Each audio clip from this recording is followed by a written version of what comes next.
Hi friends, welcome to the new videos of this lecture series. This is the video which is a extension part of this last video.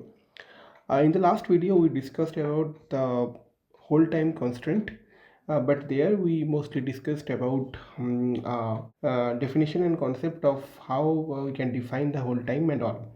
But for proper explanation we also need the mathematical expression, how we can write a mathematical equation for the whole time constraint. So for that this video is most important.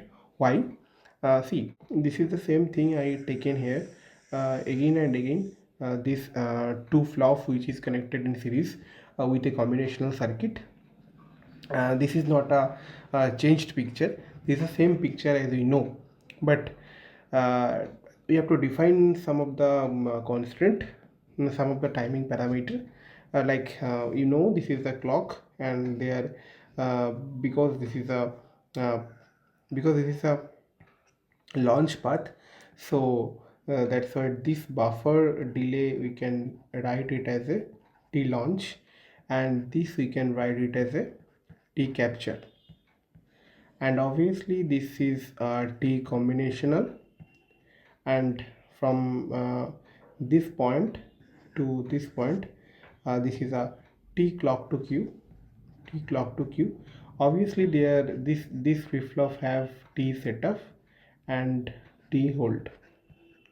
Okay, so as per the I have to calculate the arrival time of the data at this d1 point. So the arrival point is counted from here to here, the same as we discussed in the setup time constant. So this is the same as same as setup time constant, that I have to calculate the arrival time of the system.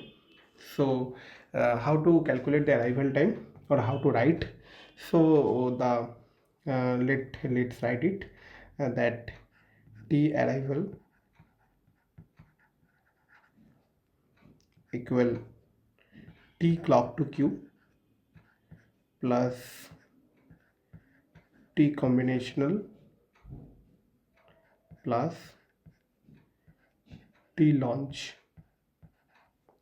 Okay, now what is the required time that my data should be arrived before that or after that?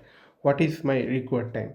So for that, here the required time is t required equal t capture plus t hold. Okay, to avoid this double clocking and hold time constant, my t arrival should be greater than of t required time. So if you write that but properly, t clock to q, t combinational, or you can write it as a t data minimum. You can write it as also like this is t combinational or t data minimum, both are same thing. So plus t launch should greater than t capture plus t hold. Okay, so that t launch minus t capture, which is the again the same thing we discussed in setup time, that this is the term which is called as a clock skew, and this is a t data minimum which is greater than of t hold. Okay, so this is, you can write it as a I think delta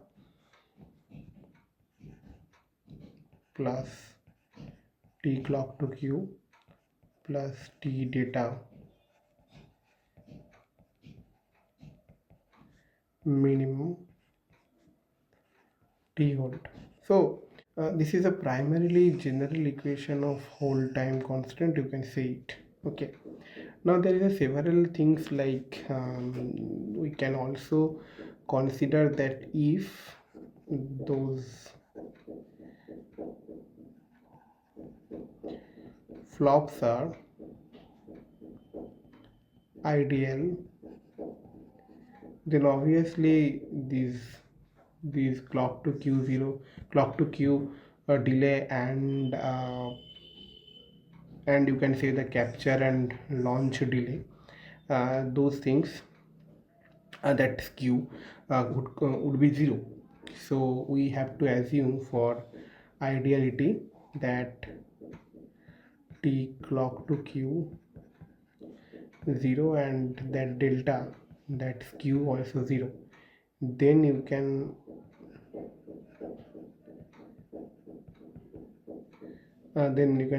see that, and also that t hold 0 for ideal flip-flops, so t data minimum equals to 0. And so what it means? It means very simple, that your data minimum, that it means that whatever the data combinational time data you are measuring here, this data cannot be negative. Sorry, only negative term here would be that clock skew. So that if I write that t data minimum can't be 0, uh, the equation suggests that the equation suggests that but delta, that skew, can be negative. And if you know clock tree synthesis, if you somewhere you studied, then you know that clock to that skew can be a negative, skew can be a positive, that t data minimum cannot be 0, or t data minimum cannot be negative. Cannot be 0, it's not a particular word, but maybe that t data minimum cannot be negative. Just remember these things. By that I have completed the hold and setup time analysis in the 4 lecture part. I hope that you understand. If any question, anything, please comment down below, and I would give that notes after I think 10 lecture in a PDF. I will add it at my description box, so don't worry about that. And thank you for listening this video with your patience. Thank you.